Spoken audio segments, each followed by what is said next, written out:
Pile done. So now we got multiple piles. We got another pile over there, another pile in the back. So we're at a repeat customer's house.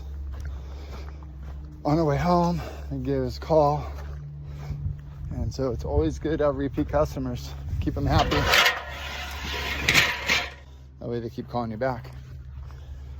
So today we had one full truck.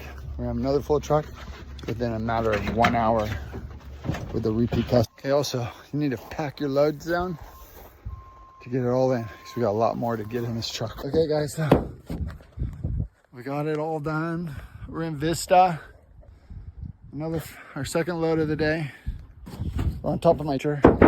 In the past, you don't buy a new truck when you're doing junk removal. Just buy an old one. Don't worry about it.